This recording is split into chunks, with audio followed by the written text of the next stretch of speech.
Assalamualaikum warahmatullahi wabarakatuh.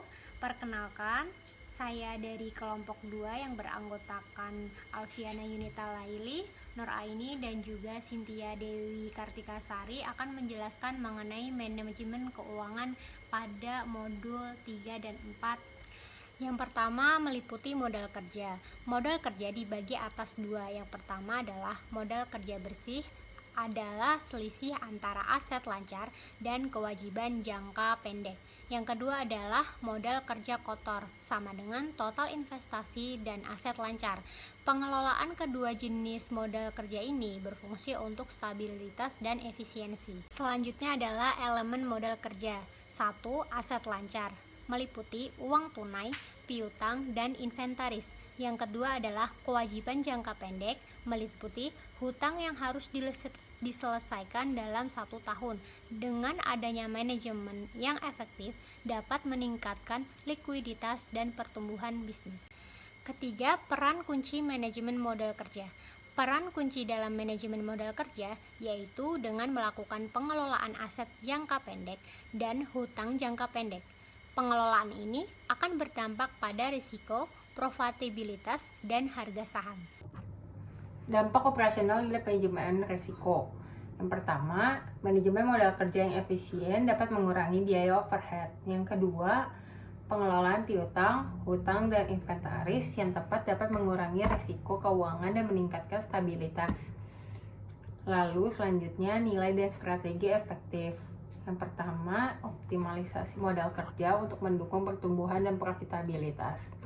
Yang kedua, strategi meliputi perkiraan arus kas, peninjauan kebijakan, kredit, dan manajemen inventaris just in time. Lalu yang selanjutnya, pengelolaan kas. Tujuan pengelolaan arus kas ada dua, yaitu arus kas penting untuk operasi harian perusahaan. Yang kedua, menentukan tingkat kas optimal penting untuk memenuhi kewajiban dan peluang pertumbuhan. Motif dan sumber arus kas. Motif arus kas terdiri dari 3, yaitu penggunaan sehari-hari, kehati-hatian, dan spekulatif untuk pengelolaan kas. Sedangkan sumber arus kas meliputi piutang, penjualan aset, modal pemilik, dan pinjaman. Persiapan anggaran. Persiapan anggaran terdiri dari 1. Mempersiapkan dengan baik dengan memperkirakan kebutuhan uang tunai di masa depan. Yang kedua, persiapan anggaran sebagai peta jalan keuangan, memandu keputusan pengeluaran, dan lain-lain.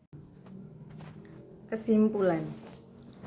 Pengelolaan modal kerja dan arus kas yang efektif sangat penting untuk menjaga kesehatan keuangan perusahaan.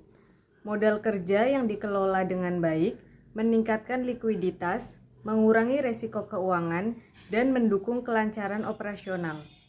Strategi seperti peninjauan kebijakan kredit, manajemen inventaris just in time, dan pemantauan keuangan real time membantu dalam optimalisasi modal kerja dan kas.